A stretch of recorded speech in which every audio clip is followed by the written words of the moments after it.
nih dok, katanya tuh ya jagung hanya mengandung karbohidrat aja dan tidak memiliki nutrisi yang lain. Nah ini makanya banyak orang yang diet dengan makan jagung doang, gitu. Karena pengganti nasi gitu dok. Sebenarnya ini mitos. Oh, mitos. Jadi memang yang utama itu bahan nutrisi yang utama ada di jagung itu karbohidrat, betul. Tapi sebenarnya ada sejumlah kecil protein dan ada juga antioksidan. Dan juga pasti ada yang kecil-kecil mikronutrien. Terutama yang cukup banyak adalah asam folat. Kita tahu asam folat kan dibutuhkan untuk ibu-ibu yang sudah persiapan mau hamil. Hamil trimester pertama ini kan dibutuhkan asam folat. Jadi salah satu sumbernya ya bisa alternatifnya jagung. Tapi memang diingat bahwa jagung ini sumber nutrisi utamanya karbohidrat.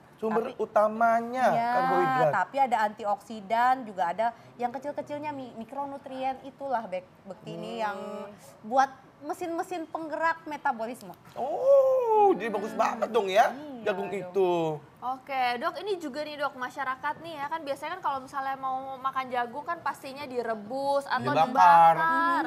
Atau kayak tadi bawang jagung atau perkedel jagung. Nah itu kandungan gizinya sendiri bagaimana dok? Kalau misalnya dimasak itu kan katanya nanti jadi rusak. Ya betul. Kalau ini sebenarnya fakta. Beberapa nutrisi rusak, contohnya vitamin C, walaupun kadar vitamin C di dalam jagung nggak banyak, tapi dengan proses pemasakan ini otomatis jadi berkurang. Tapi sebenarnya ada kabar baiknya, justru dimasak, diolah seperti direbus, kayak tadi ya sayur bening ada jagungnya, lalu di sayur asem juga pakai jagung, benar ya? Nah, ternyata dengan proses pemasakan, antioksidannya justru makin aktif. Wah, tapi berapa lama tuh dok dimasak? Ya, masak itu sebenarnya berapa lama tidak ada patokan sampai si jagungnya ini menjadi lembek. Gitu. Nah dok, ini kan jagung kan manis ya dok ya. Ini kalau dengan olahannya gitu kan ya, itu akan bisa membuat jadi gemuk nggak sih dok? Ya kan seperti tadi kan ada jagung pakai susu, keju, ya kan kayak begini dok. Itu bisa jadi gemuk nggak tuh dok? Waduh, ini fakta banget. Fakta Bekti. Fakta ya dok. Gimana nih? Padahal baru makan ini. Jadi gini, sebenarnya untuk khusus jagung yang alami seperti begini, yang kemudian diolah, kita rebus atau kita bakar, kalau kita konsumsi memang secara total kalorinya rendah. Jadi ukuran sedang biasanya hanya mengandung 70% kalori. Jadi kalau misalnya 100 gram, kira-kira kalorinya 70 kalori seperti itu ya. Tapi itu nggak pakai apa-apa tanpa bumbu ya dok ya. Jadi fakta bahwa jagung itu bisa membuat seseorang jadi gemuk. Kalau konsumsinya jagung-jagung melulu tapi bentuknya kayak gini nih dok. Bekti nih udah ada campuran keju, susu gitu ya. Belum lagi belum lagi yang diolah menjadi warna-warni seperti itu ya dok. Bukan popcornnya, menteganya dok. Tapi butternya, menteganya, kejunya, manisnya apa? Ya, belum karamelnya. ada karamelnya bener. Apalagi kalau yang ini mah udah olahannya, ini udah jauh dikatakan mengandung nutrisi dari jagung, jadi bukan pilihan yang baik. Ini sangat menarik sekali ya kita ngobrolin seputar jagung yang ternyata kita taunya cuma makan doang gitu kan dok ya. Nggak tahu nutrisinya seperti apa, ternyata bagus sekali. Nah tapi tuh jagung ini kan memang memiliki kadar gula yang tinggi nih dok katanya. Karbohidrat ya. Fakta atau mitos nih dok? Ini fakta. Jadi gula yang dimaksud ini sebenarnya komponen karbohidrat. Walaupun karbohidrat yang dimaksud adalah karbohidrat yang kompleks. Jadi sebenarnya seratnya banyak. Maka itu seringkali digunakan oleh para orang-orang yang mau diet, mengurangi berat badan.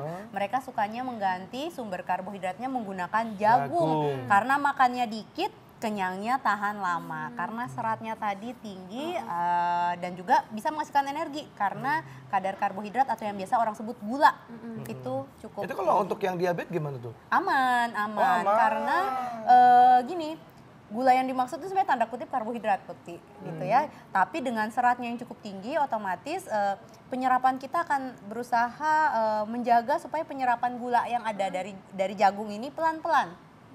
Balik lagi sih kalau seharian tuh makannya jagungnya sampai berapa bonggol gitu, nah naik-naik juga sih gula darahnya. Kalau misalnya nasi jagung gimana dok? Itu kan lagi nasi jagung ya. Nah itu salah satunya pengganti sumber karbohidrat karena kan kita tahu banyak orang belakangan ini suka ini nih waduh nasi itu jahat ya gitu ya, ngomongin nasi ini jadinya. Iya. Tapi akhirnya mereka kan perlu karbohidrat, jadi digantilah dengan menggunakan jagung. Tidak apa-apa, ini alternatif. Baik, nah dok, kalau misalnya lagi batuk tuh dok, kalau misalnya kita batuk itu katanya nggak boleh makan jagung dengan olahannya, karena makin parah nantinya dok. Itu fakta atau mitos? Ini mitos. Oh, mitos. Jadi yang dimaksud makan jagung kemudian bikin batuk ini mitos. Tetapi kalau misalnya lagi batuk makannya jagung olahan yang begini, nah bukti makin batuk lah ya Itu dok. fakta dok, Pokoknya kalau yang fakta. olahannya. Iya, gitu ini ya, tergantung ya. Kalau yang pakai begini ya pasti otomatis ini merangsang, merangsang area leher kita, jadi makin batuk lah. Oke, ini dok katanya kandungan kanji dalam jagung ini membuat bahan makanan ini jadinya diisukan tidak sehat dan berbahaya jika dikonsumsi dok. Ini fakta atau mitos? Ini mitos. Oh, Ini mitos. ya. Jadi ada kanjinya dok? Ya, kanji itu termasuk maksudnya satpati ya, karbohidrat juga sih ujung bahasnya. Tetapi kita kaitkan lagi nih, kenapa banyak orang mengkait-kaitkan, ada yang bilang nggak sehat nih konsumsi jagung, karena memang di daerah-daerah tertentu, mungkin negara-negara tadi yang sudah disebutkan, yang mungkin mengonsumsi segala sesuatunya dari jagung maupun olahannya, ternyata ada resiko terkena pellagra. Apa itu dok? Aduh, pellagra itu diare, gejalanya nih ya, bisa diare, bisa demensia, tahu dong demensia ya. Lalu lagi bisa dermatitis. Dermatitis itu gangguan pada kulit. Kenapa? Karena kekurangan vitamin B3.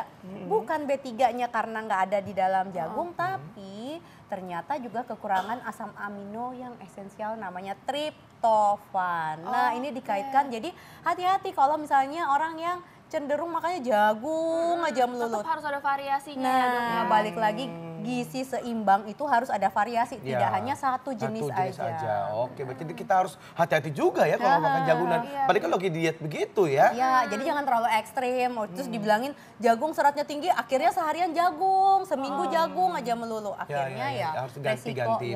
resiko kekurangan nutrisi tertentu jadinya ya. Iya, betul sekali. Oke, pokoknya variasi itu berarti Ya, penting betul, sekali variasi. ya. Nah, mungkin ada juga nih masyarakat yang tidak makan kentang, terus makannya hanya jagung aja nih dok. Ya, bahan makanan utama ya, sumber bahan makanan pokok. Kan kita kenal nasi, tapi daerah tertentu ini gantinya pakai jagung. Ini nggak apa-apa, karena biasanya kan masih menggunakan dengan variasi bahan makanan lain ya. Protein dari lauk pauk misalnya, ya sayur, ini oke banget kok. Oke banget ya dok ya. Jadi ada antioksidannya juga gitu dok? Wah, Bekti benar sekali. Gimana tuh dok? Pinter saya ya dok? Waduh, belum sempat keucap udah keucap sama Bekti. Betul sekali. Jadi nih, kalau kita hubungkan dengan penyakit jantung misalnya, di dalam jagung ini rupanya tinggi sekali antioksidan Bekti. Antioksidan apa aja? Ada asam fumarik namanya. Jadi dikatakan si zat aktifnya ini bisa melindungi dari cancer dan juga penyakit jantung. Jadi ini fakta atau mitos? Fakta atau mitos? Fakta! Oke, tapi nih dok kalau misalnya jagungnya dibakar, tadi kan sempat Kak Bekti bilang tuh kan Ya sampai itu hitam-hitam. dia, hati-hati karena gini nih, kita tahu yang arang-arang yang pembakaran itu kan juga memicu kanker, terutama saluran cerna. Jadi jangan sampai dong mau udah ada mencegah antioksidannya, kanker, tapi Iya, yang betul. dikonsumsi yang udah gosong-gosong gitu ya jangan. Ya, jadi untuk mendapatkan hasil yang terbaik, bagaimana kita mengkonsumsinya nih dok? Olah aja sampai Hari berapa? matang.